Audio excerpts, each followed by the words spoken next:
All right, Mike. So, next project we are on. Yeah, What is it? we are back to the 944.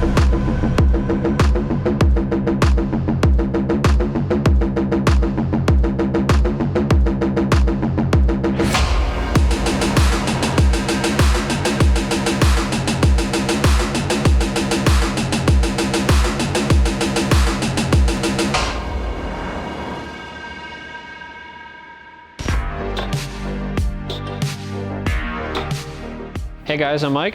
This is my next project. This is my 944 from our Winter Beater series.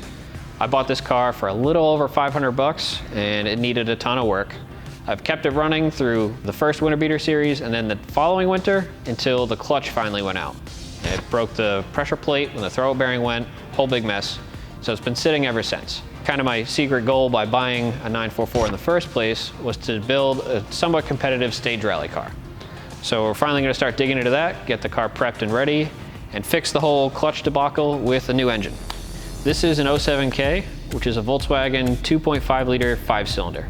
I wanted to get a 5-cylinder because it's kind of the glory days of Group B rally stuff made glorious 5-cylinder noises.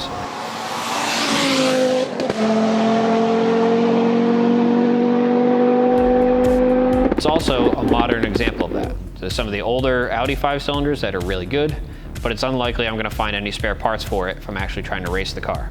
So I wanted something that I could, run to the parts store and have a chance at getting the part for, and kind of have the throwback sound and some reliability. So this makes about 170 horse as is, just NA. I'm going to throw a turbo on it.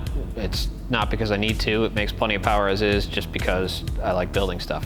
We have this awesome swap kit from Boost Brothers Garage, and integrated engineering Tuscan rods, and some JE pistons, and then put all that stuff on so we can mock it up in the car. So the front suspension is pretty much sorted. I kind of made my own homebrew long travel and control arm setup during the Winter Beater series, so that's already good to go. The rear suspension has been kind of a weak link on this car.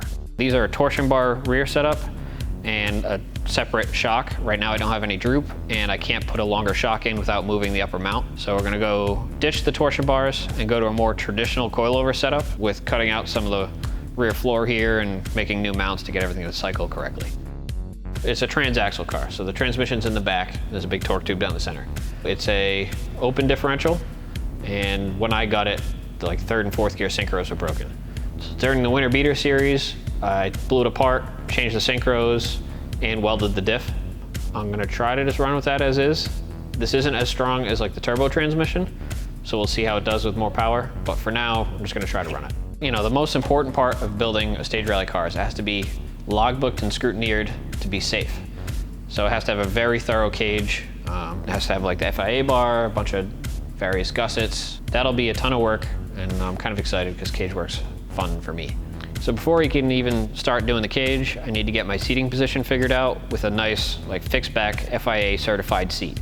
That's another big deal with building some sort of stage rally car. And then figure out my seating position and then throw in the cage from there. I like building stuff, so I understand this isn't the cheapest way into rally, or if you want to become the best driver, this isn't the best way to go. You should just run something that's already set up. But I like building cars, and that's kind of equally fun to me as much as driving. I'm not trying to be the fastest guy out. I'm not going to be, the top tier rally driver. I just want to go out and have fun and maybe be somewhat competitive amongst other rear-wheel drive rally cars. So follow along as we kind of go through the transformation of a former Winter Beater into a stage rally competitive car.